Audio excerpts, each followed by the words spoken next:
Hello students, I hope you all are doing good. Today we are going to begin with the new chapter, that is chapter 2, inverse trigonometric functions, right? So let us go with the terms. What does a function mean? As you have already studied in class 11th about relations and function, right? So let us recapitulate. Y is equal to fx is defined as a function. When is it defined as a function? When for one value of x, we cannot have two values of y. I'll show you diagrammatically. For example, I have this x, set x and set y. Now my function, let me have some function that x is equal to, or we can say y is equal to x plus 1, right? So let me say x has values 1, 2, 3 and y has values 5, 3, 2, 4, or let me say 4, 3 and 2. Okay, now if I take x as 1, y will be 2. So 1 is forming a relation with 2. Likewise, if I take x as 2, y will be 3. So x is forming a relation with y in this case. And if I take x as 3, y is 4. So as we know that every element of x has a relation with every element of y, right? And there is no repetition. That is, for one value of x, there are no two values for y. Therefore, this given relation is said to be a function. So coming back to the definition of function, for one value of x, we cannot have two values of y. Similarly, the trigonometric ratios that we have been studying, even you studied in class 11th. So these trigonometric ratios are also functions. We have studied about simple trigonometric functions. In this chapter, we'll deal with inverse trigonometric functions. Just as in the chapter matrices, we did inverse of a matrix, right? Invertible matrix. In the same way, we also say that a function is invertible, right? So once we start doing chapter 1, relation and function, this term will be much more clear. But just for your reference, I would again take this particular example. A function is said to be invertible. And what is an invertible function? When it is both 1, 1 and onto. What is 1, 1? When every element of x forms a relation with every element of y, right? So in other words, whatever value a function takes is said to be its domain, and the value that we get is known as the range. The value of the function that we get is known as the range. We also determine it as pre-image and this as image, right? So when is a function onto? If every image has its pre-image in the previous set, then it is said to be an onto function. And when is it a 1, 1 function? When every element of x, when every element in the domain has a relation with every element in the range, then it is said to be a 1, 1 and onto function. So for a function to be invertible, when can we find out inverse of a function? Whenever it is invertible, means it is both 1, 1 and onto, right? So just as we did the domain and the range for the various trigonometric ratios in class 11th, this is what you did, right? Now, if we say, like for sine x, we have the domain as r and the range is -1, 1, right? But in case of inverse trigonometric function, if we go to see sine x, cos x, tan x, these are not invertible functions. Means they are neither 1, 1 and onto. Why? Because at two particular values of x, different values of x, we get the same value for y, right? So they are not invertible functions, but still we make them invertible. How? By restricting their particular range, right? So we restrict their particular range and we make it an invertible function so that its inverse can be found out, right? So now we'll be dealing with the inverse functions. Now if I say y is equal to sine x, this is a trigonometric function, right? Similarly, I can write x is equal to sine inverse y. Now it becomes an inverse trigonometric function. Let me take x as say pi by 2, right? So I have y is equal to sine x or sine pi by 2, which is equal to 1, right? So I get y is equal to 1. Or with this particular relation, that is y is equal to sine pi by 2, I can also derive that sine inverse y is equal to pi by 2. So at what value of y do I get the angle as pi by 2? When I take y is equal to 1, I get my angle as pi by 2 in radians, right? So similarly, simple trigonometric function, we were just taking what? We were just taking the acute angle over here and finding out the value. But now we'll be finding out the angle at which a particular value is obtained through inverse trigonometric functions, right? So beginning with the domain and range, this is a table showing the domain and range for the various trigonometric ratios, right, which you have already done in class 11th. We will now see the various domain and the range for inverse trigonometric ratios. So for sine inverse, right, the domain is -1 to 1, and at what angles can this value be obtained? At minus pi by 2 and pi by 2. So remember, your inverse trigonometric ratio must lie within this particular range, and this is known as the principal value. So from now onwards, we won't be calling it a range, we'll be calling it a principal value, right? Likewise, cos inverse, it can take values -1 to 1, and the principal value would be 0 to pi, right? So in other words, if I'm finding out cos inverse y, so y is taking values from -1 to 1, and entire cos inverse y can take values from 0 to pi in the closed interval. Likewise, cosecant inverse. Now remember, cosecant inverse is inverse or reciprocal of sine, right? So we don't want the function to be undefined. If I write cosecant inverse as sine inverse 1 by, say, this is cosecant inverse x. So this is written as sine inverse 1 by x.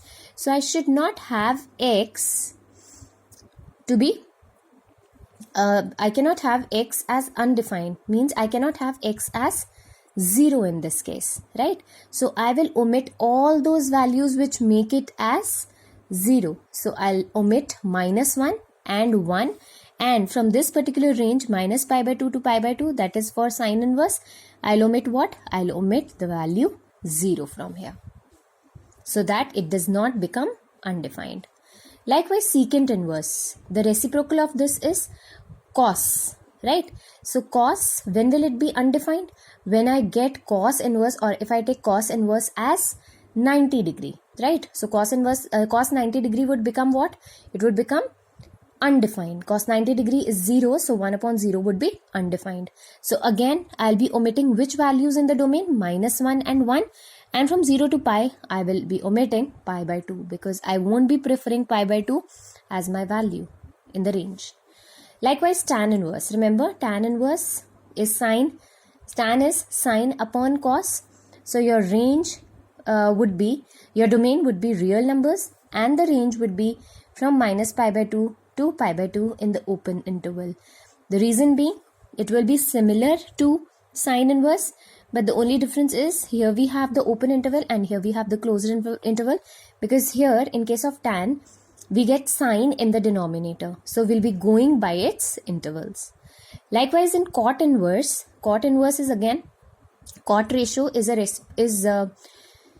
defined as cos upon sine. So again, we'll be taking the interval, the domain, the principal value for 0 to pi. The range as 0 to pi, and the domain would be the real numbers, right? Also remember, there are certain representations, that is sine inverse, sine of any angle is equal to the angle itself. Likewise, cos inverse, cos of any angle. We do not say that sine inverse and sine, they cancel out each other. No, but sine inverse sine of x is equal to sine x. Why do we say that? Because see, when I take this sine x, this sine inverse, when it goes on the other side, this also becomes sine x, right? That's why I represent it in this particular way. So cos inverse cos x is equal to x, tan inverse tan x is equal to x, and so on. Likewise, if I have sine of sine inverse a, this will be a, cos of cos inverse a. So either it is sine inverse sine or it's sine inverse. It will be the value itself, right? Next, we'll be dealing with a few properties of inverse trigonometric functions. And these properties are, for example, sine inverse 1 by x can be represented as cosecant inverse x. Likewise, cos inverse 1 by x can be represented as secant inverse x. Tan inverse 1 by x can be represented as cot inverse x. Probably we have to follow these principal values, right? Likewise, sine inverse of minus x can be represented as minus sine inverse x. Tan inverse of minus x can be written as minus tan inverse x. Cosecant inverse of minus x is written as minus cosecant inverse x. Remember, if I have cos inverse minus x, it is always represented as pi minus cos inverse x. Likewise, cot inverse minus x is written as pi minus cot inverse x, and secant inverse minus x is pi minus secant inverse x. This is how we represent it, right? So in the questions where we'll be finding out the principal values, right? So we'll be making use of these particular formulas which need to be memorized by you all. Okay, so we begin with exercise 2.1, the very first question. We have to find out the principal values, that is sine inverse minus 1 by 2. As we already know, sine inverse minus x is minus sine inverse x. So it can be written as minus sine inverse 1 by 2. And what is minus sine inverse 1 by 2? It is minus pi by 6. Remember, this minus pi by 6, it belongs to the principal value range of sine inverse, which is minus pi by 2 to pi by 2 in the open interval, right? So whatever principal values we find out in these questions, remember they must lie in the given range, principal value range. Likewise, cos inverse root 3 by 2. Now what is cos inverse root 3 by 2? Which particular value or which particular angle gives us the value of that function as root 3 by 2? Remember, it is cos inverse cos of pi by 6, that is 30 degree, right? And what is cos inverse cos of pi by 6? This is equal to pi by 6, and surely it lies between 0 to pi, right? This is how you will be representing it. Again, we have cosecant inverse 2, right? Now, cosecant inverse 2. Remember, cosecant inverse 2 can be written as cosecant inverse sine inverse 1 by 2. Remember, sine and cosecant, they are reciprocal ratios. So cosecant inverse 2 we have to find out. So cosecant has a value 2. Similarly, where sine has the value 1 by 2, sine has the value 1 by 2 at 30 degree, that is pi by 6. So we can write this as cosecant pi by 6, right? So this is also equal to pi by 6, and this belongs to minus pi by 2. Cosecant range was minus pi by 2 to pi by 2 minus 0. This is the principal value for cosecant, right? So it belongs to this particular range. Let's move on to the next question, that is question number 4. Tan inverse minus root 3, right? That is tan inverse minus x is minus tan inverse x, that is minus tan inverse root 3. And where is the value root 3 for tan? It is at 60 degree, pi by 3. So this is tan inverse tan of 60 degree, pi by 3, which is minus pi by 3, and it belongs to minus pi by 2 to pi by 2 in the open interval. Right? Again, cos inverse minus 1 by 2. Now cos inverse minus 1 by 2 is pi minus cos inverse x. Remember, we had done cos inverse minus x can be represented as pi minus cos inverse x. So pi minus cos inverse 1 by 2. So that is pi minus, when is cos equal to 1 by 2? So this is cos inverse cos of pi by 3 at 60 degree, right? So this is pi minus cos inverse cos of pi by 3 is pi by 3. So this is 2 pi by 3 and it belongs to the interval 0 to pi. Right? I hope it's clear, simple. Question number 6 would be done by you as practice. We move on to question number 7. Secant inverse 2 upon root 3. It's positive. Now, secant is the inverse or the reciprocal of cos, right? And when is cos root 3 by 2? At 30 degree. That is pi by 6. So this is equal to pi by 6 and secant belongs to 0 to pi minus pi by 2. Right? It belongs to this particular interval, principal value. Okay. Question number 8 will be done by you using the similar method. Right? Next again we move on to cos inverse minus 1 by root 2 where we have to again find out the principal value. So cos inverse minus x is pi minus cos inverse x. And when is cos equal to 1 by root 2? It is at 45 degree. So it's cos inverse cos of pi by 4. So we have pi minus pi by 4 which is 3 pi by 4 and it belongs to the interval 0 to pi. So this is our value, principal value, right? Again, cosecant inverse minus root 2. For tan, sine and cosecant, we take minus of that particular inverse trigonometric ratio. So again, this is minus cosecant inverse root 2. And this can be written as cosecant inverse cosecant of 45 degree pi by 4. That is minus of pi by 4. And this indeed belongs to minus pi by 2 to pi by 2 minus 0. Right? With this, we move on to question number 11. In question number 11, we have to find out the values for the following expressions. The principal values. So we have the expression tan inverse 1 plus cos inverse minus 1 by 2 plus sine inverse minus 1 by 2. Tan inverse 1. So the value where tan is 1 is 45 degree, that is pi by 4 in radians, plus cos inverse minus half. Cos inverse minus x can be written as pi minus cos inverse x. And sine inverse minus x can be written as minus sine inverse x. So pi by 4 plus pi as it is minus as it is. Now cos half is at 60 degree.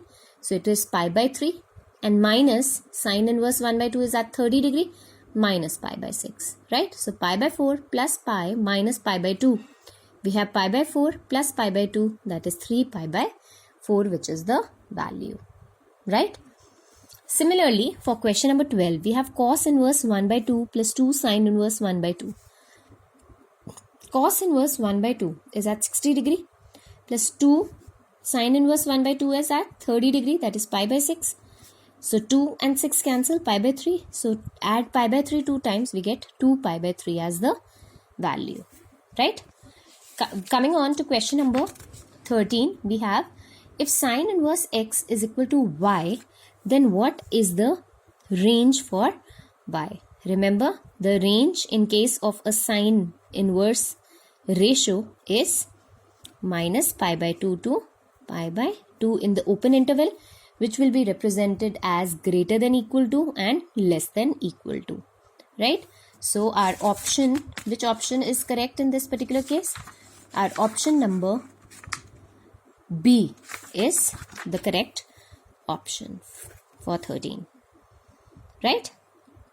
Moving on to question number 14, the last question of this exercise. Tan inverse root 3. Tan inverse root 3. What is the value at 60 degree? That is tan inverse tan of pi by 3 minus secant inverse minus 2. Secant inverse x minus x is pi minus secant inverse x. So that is pi by 3 minus pi plus secant inverse 2. So this is pi by 3 minus pi plus secant inverse 2. That is secant inverse 2 is at what value? At pi by 3. Right? So I'm doing it over here. So we have 2 pi by 3. Pi by 3 plus pi by 3 is 2 pi by 3 minus pi. That is minus pi by 3 as the value. Right? So minus pi by 3, again our option B is the correct option for question number 14. Right? With this, we finish off with the exercise 2.1. In the next module, we are going to start with the second exercise. Till then, please maintain your notebooks and do it in proper registers. Do all your questions in proper registers sequentially.